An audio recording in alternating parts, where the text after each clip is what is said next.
Hello, this is RV Vagabond Jerry, and today I am at Space Center Houston. So I'm going to go in here and show you what they have that is open to the public. And first is the Space Shuttle Independence on top of the return craft. When it can't return to its base on its own, it does this little piggyback. I'm sure you've seen that. You can go inside the shuttle here,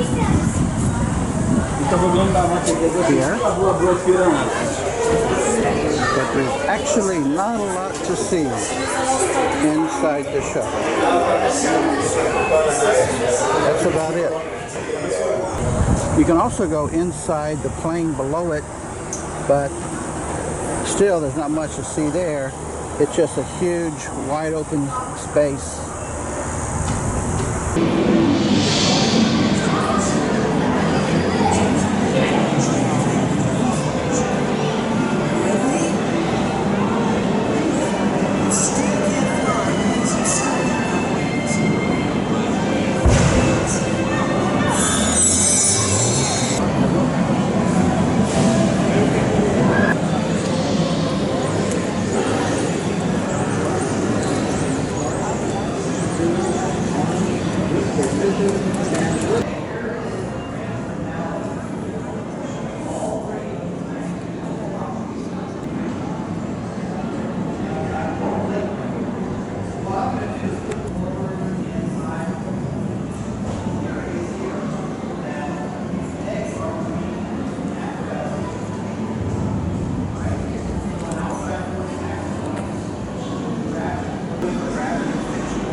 First of all, I want to welcome you to not only Johnson Space Center, but to also Apollo Mission Control, which is what you're looking at. My name is Tom. I'm your host in here today. Now, this room was first opened up in 1965, when it flew a total of 9 Gemini missions, starting with Gemini 4. If you look at this photo that's on the wall here, what you see is Ed White that's floating outside the spacecraft on the Gemini 4 mission. That's very historic. He was the first American to ever do a spacewalk. So that was the first mission flown out of here. Then 10 Apollo manned flights were controlled from this room, and eventually 21 space shuttle flights. So this room is so important because of the moon landings that it gained National Historic Landmark status.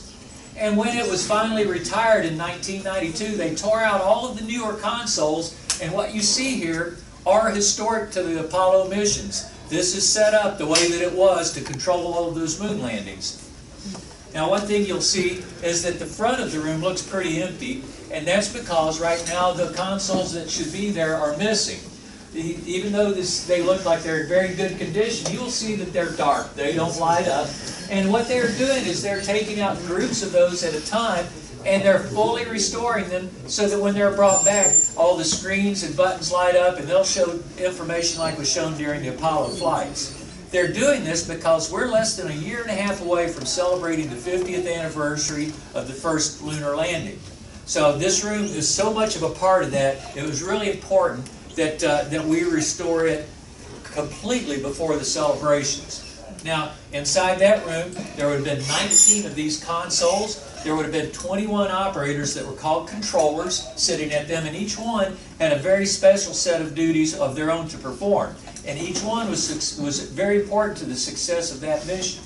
Now, there are thousands of pieces of information coming in every minute during a flight, and so that was far more than these people could handle. So each one also had a separate room in this building where there was a support team of engineers and scientists that took that information and basically sent them just exactly what they needed up here for them to be able to do their jobs.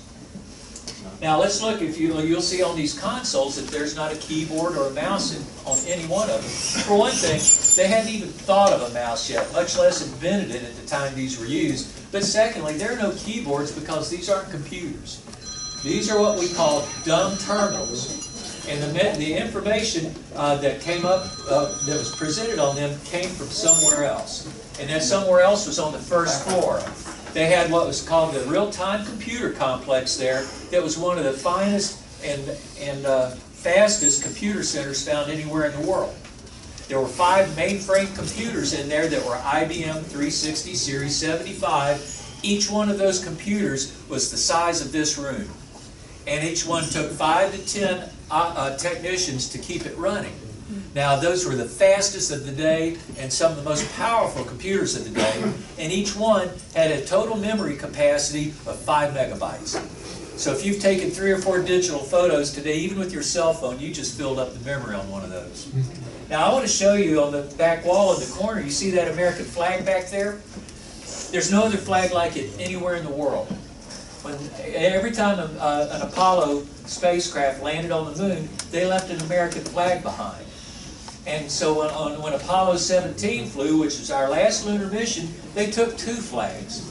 And when they landed on the moon, they set them both up. And then just before they left, they took one of them down and brought it back. And that's that flag. It has flown 500,000 miles through space, and it has flown on the surface of the moon. They brought it back, and they gave it to the mission controllers in this room and to all of their support staff because they understood they couldn't have even taken off, much less flown a mission, without the very direct help of the people in these rooms. And they even saved the lives of astronauts. So it's entirely appropriate that they be given these.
Well, folks, that's about it.